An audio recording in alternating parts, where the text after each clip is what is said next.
The dining room of the Cross family estate had never been so quiet. My father's voice, usually booming with control, cracked through the phone. The food never came? Around the long linen-draped table, 20 stunned relatives sat awkwardly in front of empty plates. The golden centerpiece, now an ironic symbol of a celebration that wouldn't be. My Aunt Carla looked up from across the table, eyes darting. I imagined the moment realization dawned. I was 300 miles away in my Asheville apartment, leaning against my kitchen island, sipping cider. "Oh," I said smoothly. "I assumed you didn't need anything from me." Silence, heavy, stunned, awkward silence. Then came the murmurs. My mother's voice filtered faintly through the phone. What does she mean by that? Confusion mixed with panic. The same family that didn't want me at the table had no problem accepting the catering bill I'd paid weeks earlier. "I'm Melanie Cross. I'm 38, the eldest daughter turned family errand runner, therapist, and bank. Thanksgiving had always been sacred in our family. Not for the warmth, but for the performance. A glossy veneer of togetherness layered over years of favoritism and unspoken grievances. Growing up in Raleigh, I wasn't a child. I was staff. My younger siblings were adored. I managed carpool, bandaged knees, and made sure homework got turned in.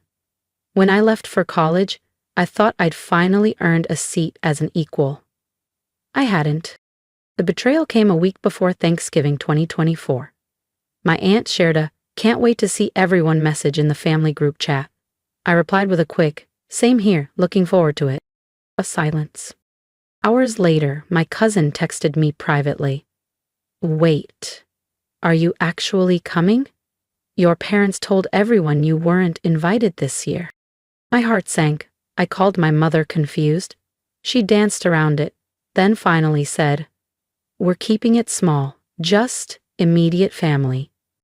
"I am immediate family," I replied, my voice tight with disbelief. She sighed. "We just thought it would be easier this way, less tension."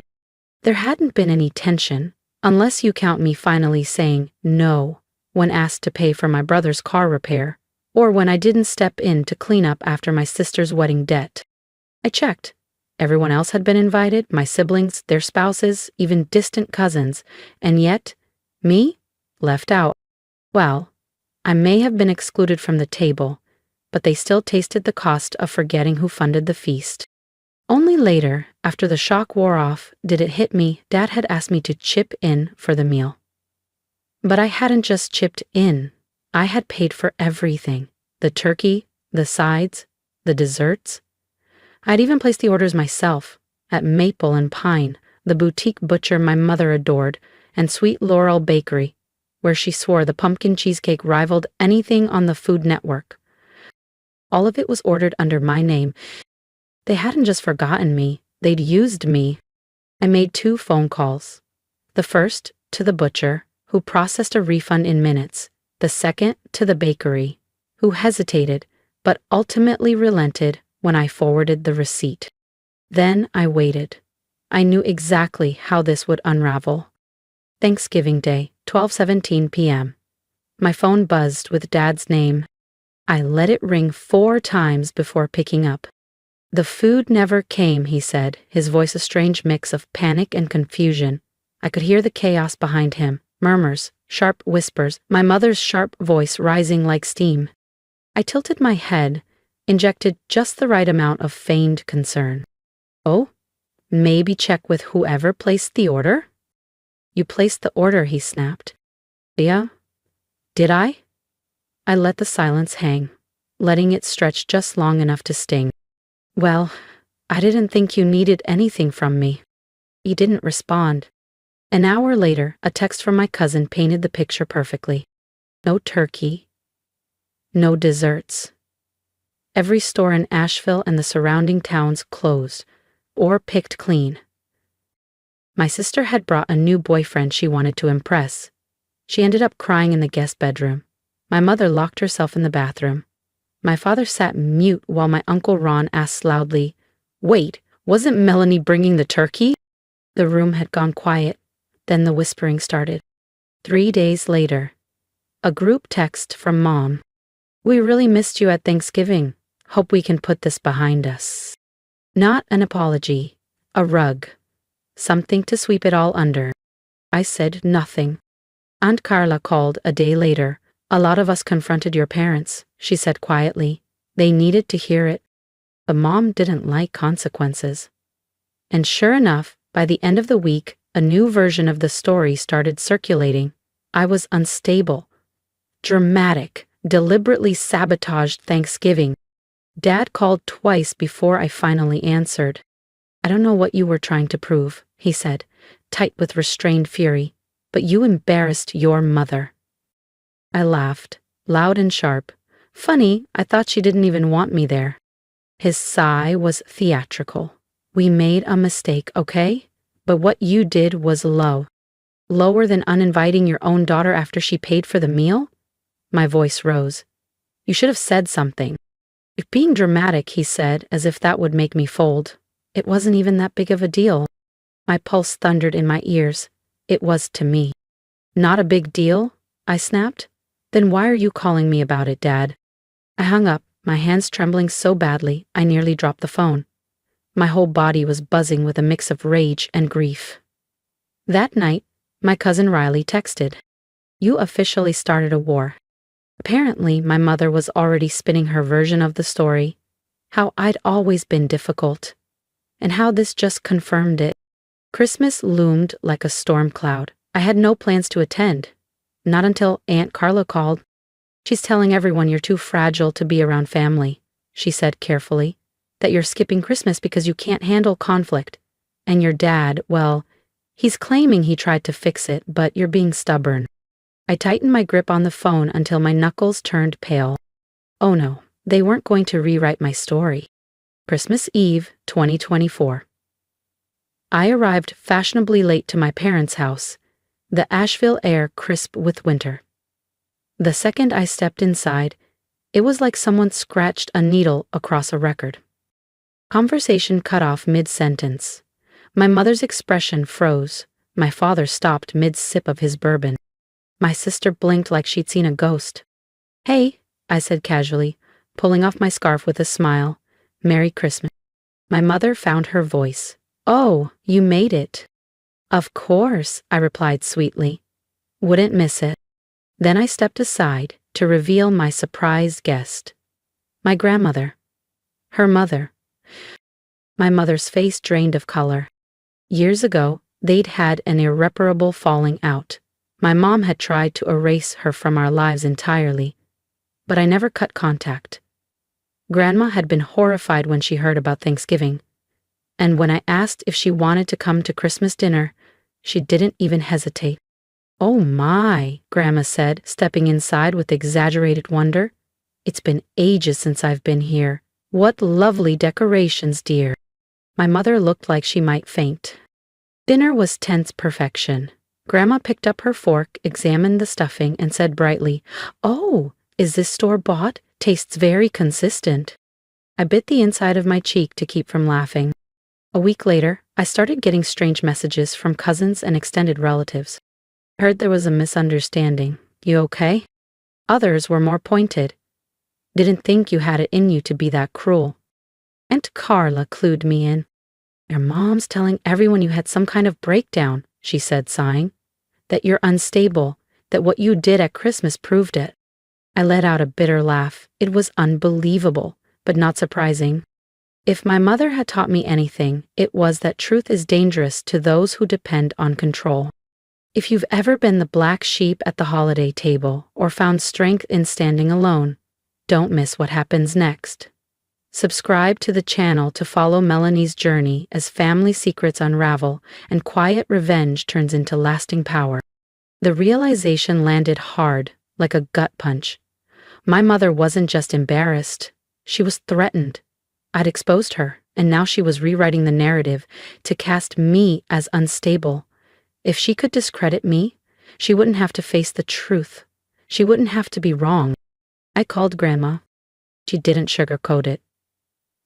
Unfortunately, she sighed, your mother's been calling around saying she's worried about you.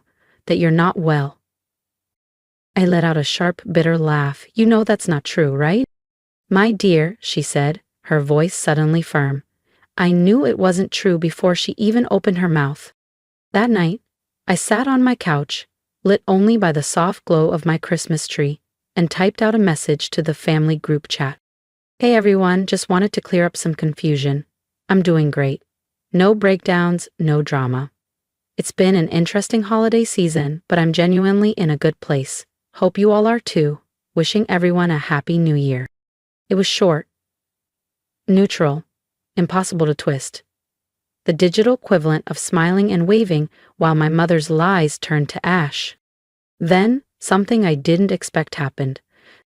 My brother Ethan texted me. Hey, can we talk? We hadn't spoken in months. I called him immediately, heart pounding. His voice came through uncertain, softer than I remembered.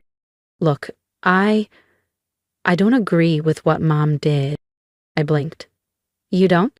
He's really good at twisting things, he admitted. Thanksgiving felt off. But Christmas? That was when it all clicked. I stayed quiet, letting him talk. I didn't say anything, he added, because, well, you know how she gets. Yeah, I said gently. I know. He paused. I'm not saying I handled it right, but I don't think you're crazy, not even close. My throat tightened. I hadn't realized how much I needed to hear that until the tears welled up. Something had shifted. First Aunt Carla, then Grandma, now Ethan. My mother's grip was loosening. 2 weeks later, my phone rang. I nearly ignored it, but some mix of curiosity and old wounds made me answer. Hello? Her voice was cold. We need to talk, in person.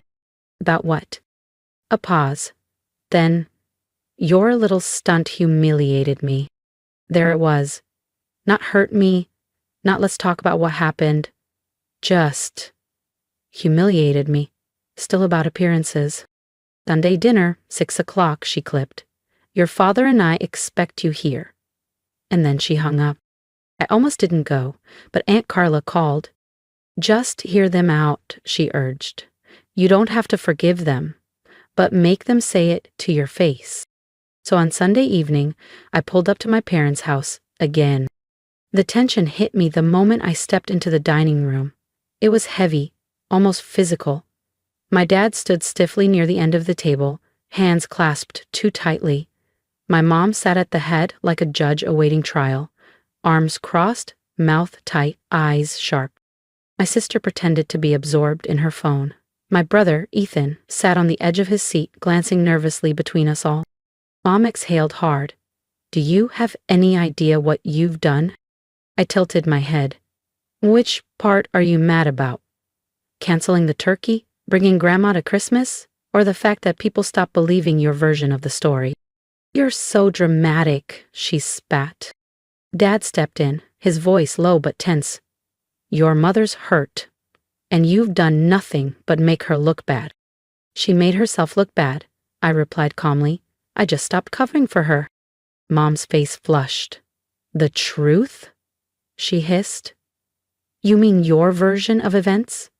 Because in my version, you abandoned your family, refused to let go of the past, and took revenge over a simple misunderstanding. Understanding, the word cracked through the air. You didn't invite me. You let me pay for the food, and then pretended I didn't exist. We never meant to exclude you, she snapped. We just thought it would be easier, less tension. And then you made it worse.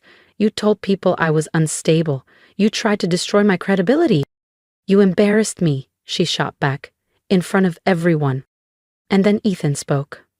Mom, he said quietly, but with surprising firmness, you did exclude her. You told everyone she wasn't coming. You let her pay for everything.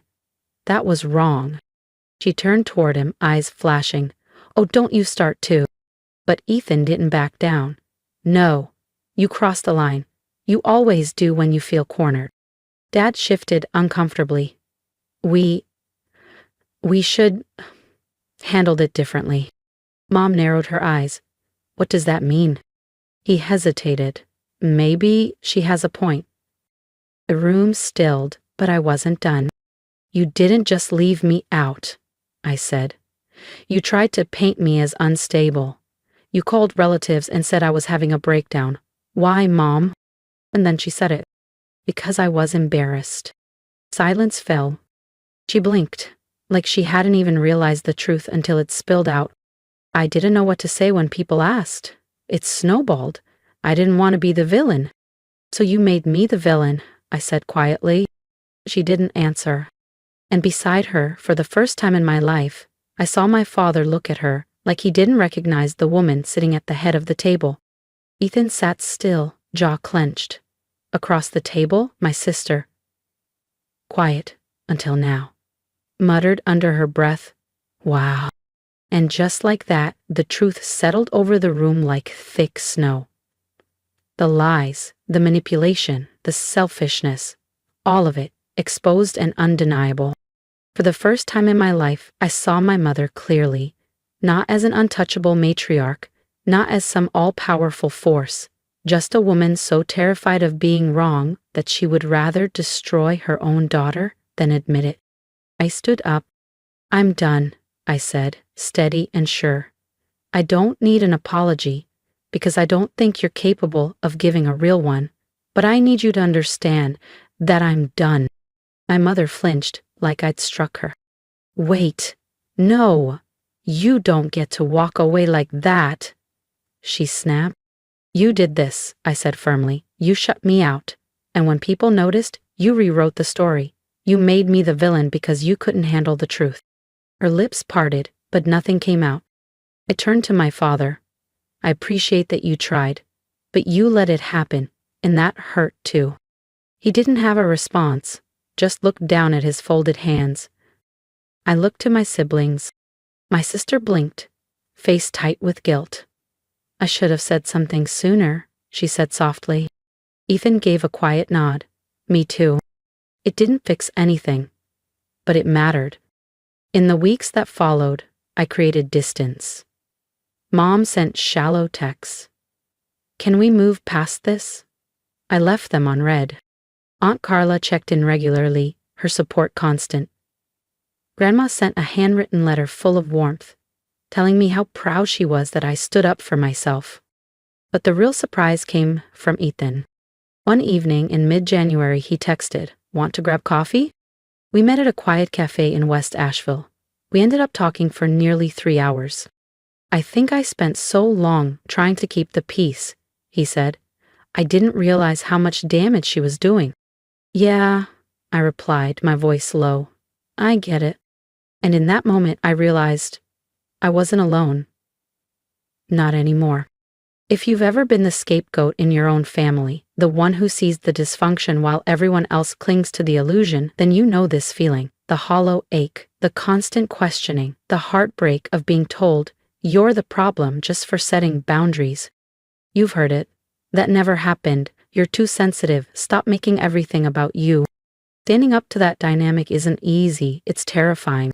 But sometimes, the most powerful thing you can do isn't forgive. It's refuse to play your assigned role. The empty chair at their next Thanksgiving table, that won't be my shame. That will be my peace.